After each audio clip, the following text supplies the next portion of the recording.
When you pick up your morning coffee, do you ever stop to think that this simple act might connect you to centuries of global power shifts, economic upheaval, even social unrest? It sounds dramatic, but yeah, Sure. it's true. In its early days, this seemingly unassuming being was, well, nothing short of a geopolitical and economic powerhouse. Welcome to the deep dive. Our mission today is to explore a really fascinating time, 16th century Egypt. We want to look at how coffee just fundamentally reshaped its trade, society, and even, its religious landscape. And we're drawing heavily on a really captivating presentation by Tamar Ryschenkova from the Institute of Oriental Studies of the Russian Academy of Sciences for this. Yeah, fantastic source material. I mean, we all take coffee for granted now, don't we? It's just part of the daily rhythm. Sure is. But let's rewind. Go back to a time when this drink was so new, so revolutionary, it could actually spark riots, challenge established norms. That's hard to imagine now. So what was it about coffee? What made it such a potent force that it could disrupt ancient trade routes and ignite social change like that? Let's unpack this. Okay, so to really get it, you have to set the global stage. Think 15th century. Right. This is when coffee first starts spreading, across the Muslim world into the Ottoman Empire. But at that time, global commerce was really dominated by spices. Spices were king. Totally. Hmm. Think about the traditional trade route stuff flowing from the Indian Ocean up the Red Sea to Cairo, or the other way, via the Persian Gulf, Basra, Aleppo, then hitting the Mediterranean. Those were the established arteries of wealth. Exactly, the conduits of influence. And then things started to change. New players challenging that old system. Yeah, the 15th century brought massive shifts. Yeah. Driven mostly by Europeans, particularly the Portuguese. They were really determined to get control of the spice trade. Wanted to cut out the middlemen. Right. Precisely. Bypass those traditional intermediaries. And the big moment, the critical turning point. Vasco da Gama. That's the one. His 1498 voyage, rounding the Cape of Good Hope, reaching Calcutta. That was a huge disruption. Must have caused chaos. It kicked off a long struggle. The Portuguese versus the Mamluk Sultanate, who initially got help from the Ottoman fleet. Right. And yeah, for a while, this conflict did lead to a, let's say, a temporary decline in those traditional Egyptian and Mediterranean trade routes. But only temporary. Relatively short-lived, yeah. By the 1560s, trade had pretty much bounced back to previous levels. Okay, so the Portuguese caused a wobble, but maybe not the final blow to the old roots. Not the final blow, no. That seemed to have come later with the Dutch.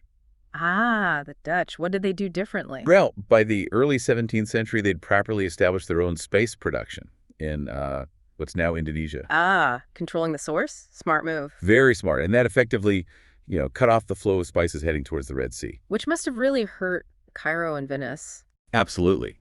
That's when they finally lost their long-held dominance in the international spice trade. But what's really striking here is the timing.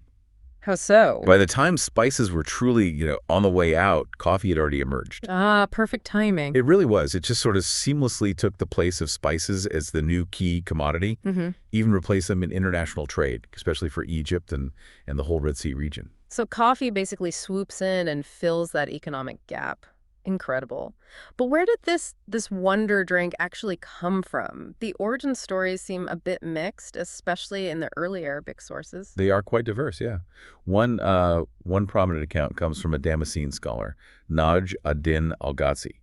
He died in 1657. Okay. He credits the discovery to a Yemeni Sufi, Abu Bakr ash-Shadhili al-Idarusi, who lives until 1507. A Sufi mystic. Yeah. According to Al-Ghazi, this Al-Idarusi found that coffee foods were mind-clearing, invigorating, and stimulating to worship. So he used them himself, food and drink, and got his students using them too. This story really ties early coffee use strongly to Sufi movements. That's fascinating, a spiritual connection. Very different from that more common story you hear about the Ethiopian shepherd. And his energetic goats, yeah. Huh. That's the more widely known legend, for sure. Right. But, regardless of exactly how it was first discovered, coffee did eventually make its way to Egypt. How did that happen? Through Yemeni students, apparently. Yeah. They were studying at Al-Azhar University in Cairo. Ah, the famous university. Exactly. And they used coffee to help them study, stay awake, stay focused during long nights. Makes sense. Students and caffeine, a timeless combo. Pretty much. And there's this chronicler, Abdul Ghaffar, died 1534. He actually wrote a whole treatise just on coffee. Really? dedicated to coffee. Yep. And he confirms these Yemeni students were part of a Sufi brotherhood. He noted coffee became part of their, like a ceremonial ritual during the chanting of dhikr. It's a kind of spiritual remembrance of prayer practice. So again, you see that strong Sufi connection right there in the early Egyptian context. So it starts with Sufis, students, and then it just explodes into wider society. That's exactly what happened. Coffee gained popularity incredibly quickly across Egypt. And this led to something totally new. The coffee house. Lots of them. The birth of the coffee house, that feels like a huge social shift. It absolutely was. What's really significant is that these places became, well, unprecedented social spaces. Before them, where could people gather? Public baths, maybe? Busy markets? Limited options, yeah. Very limited. But these coffee houses, people could gather for hours, discuss everything, business, news, politics. I bet the authorities loved that. Huh.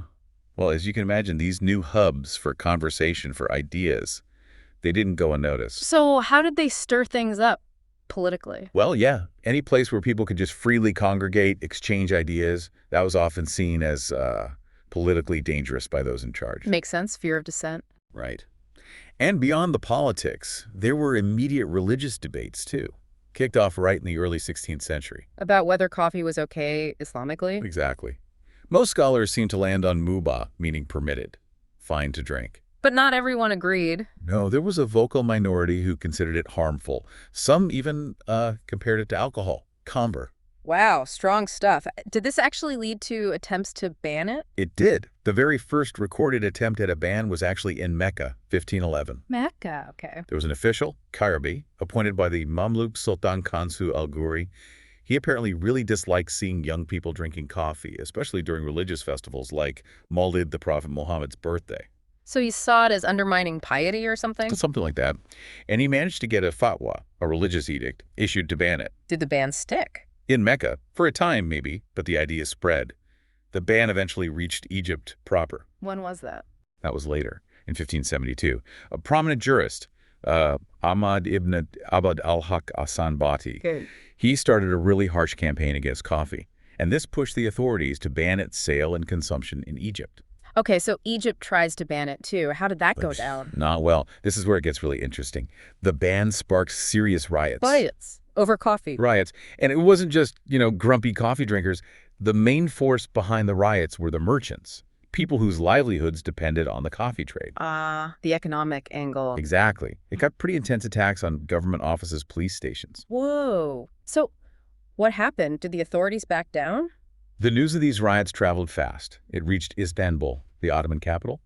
The central authorities, the Porte, they heard about this chaos in Egypt. And crucially, in 1573, they stepped in and canceled the ban. The central government overruled the local ban. That's significant. Hugely significant. And the immediate consequence, coffee transit was suddenly subjected to customs duties for the first time ever. So they realized that they couldn't ban it, but they could tax it. Precisely. It was a clear signal. The Ottoman state recognized just how incredibly popular coffee was and, more importantly, its massive potential for state revenue. So it went from being banned to being a cash cow. Incredibly quickly. And Suez Port, which was the main entry point for goods coming from Yemen, including coffee, it absolutely thrived. Became Egypt's most profitable customs house, apparently. Amazing. So coffee saves the day economically, in a way, and Yemen clearly was absolutely vital in all this. Indispensable.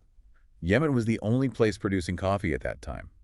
That exclusivity, plus its proximity to Egypt, was key to this booming trade. And this new trade, did it shift power within Egypt itself? Oh, definitely. It reshaped local power structures. Certain Janissary families, you hear about the Giddick and Kazdogli clans, they became really powerful multizim. Multizims? What are they? Basically tax farmers. They got heavily involved in the coffee trade, took strong control of it during the 16th century. So coffee wasn't just a global thing, it was creating local power brokers too. Absolutely. And from Egypt and the Ottoman heartlands, coffee really starts its journey to becoming global. Where did it spread next? Well, the first coffee house in Istanbul opened around the mid-16th century, founded by two Syrians from Aleppo, interestingly. Okay. And by the end of that century, you see similar places popping up across the Balkans. Pest, Sarajevo, Salonika. Salonika. Yeah, and there was even an Egyptian market in Salonika back then. Apparently, coffee and cotton were the main things being imported there from Egypt. Fascinating connection. And then, inevitably, Europe. Yep. From those roots, coffee spread rapidly across Europe. And Yemen, remarkably, held on to its production monopoly until the late 17th century. What broke the monopoly? The French, they started cultivating coffee in the Antilles Islands, the Caribbean. New competition. Exactly. Finally, real competition for the Yemeni growers and the traders who depended on them. So Egypt was this crucial middleman, this transit hub for centuries, but it never grew its own coffee, historically. Never. The geography, the climate just wasn't right. You hear about the coffee belt, right? Ret tropical zone. Yeah, roughly between 25 degrees north and 30 degrees south latitude. That's where coffee naturally thrives. And so many factors affect the taste, the plant type, soil, weather, humidity, rain, sun, altitude. Right, like wine terroir. Exactly. Arabica, for instance, it likes high altitudes over 1,200 meters. Robusta can handle higher temperatures, lower altitudes. Egypt just didn't really fit the bill. But you said historically. Is that changing? Is Egypt looking into growing coffee now? Seems like it might be, yeah. They actually started experimenting with coffee production maybe 40 years ago, quietly. Okay. But then, just recently, spring-summer 2025, the Egyptian Ministry of Agriculture announced a project. They're setting up tropical farms in some governorates. Tropical farms in Egypt. Yeah, and coffee cultivation is stated as a primary goal. What's driving that? Well, it seems to be directly linked to recent climate change. New research is suggesting that maybe, just maybe, the changing climate could actually make coffee production feasible in parts of Egypt now. Wow, climate change potentially opening up coffee cultivation. That's quite a twist. It really is. Official reports are still pending, apparently, but the experiments are definitely ongoing. Any signs of success yet? It's early days for coffee, but, think about other things. Dragon fruit, pitahaya. You see that in Egyptian markets now, domestically produced. Really? I didn't know that. Yeah. So it shows they're innovating, trying new things agriculturally. Maybe homegrown Egyptian coffee isn't so far-fetched anymore. We'll have to wait and see. We absolutely will. So we've traced coffee's journey through history, trade, riots, even potential future cultivation in Egypt. But let's loop back to the word itself, coffee. It comes from Arabic, right? Qawa. That's right, kahwa. And what's really interesting is that word kahwa, it shows up in Arabic sources long before coffee, the drink, was discovered. Before coffee existed, what did it mean then? Well, some sources suggest it was known way back, Umayyad, Abbasid periods even. And the big one, the 10th century dictionary by Ibn Manzur, Lisan al-Arab. Language of the Arabs, yeah. He defines kahwa explicitly as wine, uses the word khamr. Kahwa meant wine. Why? What was the connection? Ibn Manzur's explanation is fascinating. He says it was called kahwa because it makes the drinker cease to desire food. It removes hunger. Removes hunger. Yeah, apparently from the Arabic verb akaga, which comes from kagia, meaning not to feel hungry. Okay, that's unexpected. Wine as an appetite suppressant. That was his linguistic reasoning, yeah. But it gets even more puzzling. How so? In pre-Islamic poetry, kahwa definitely meant wine.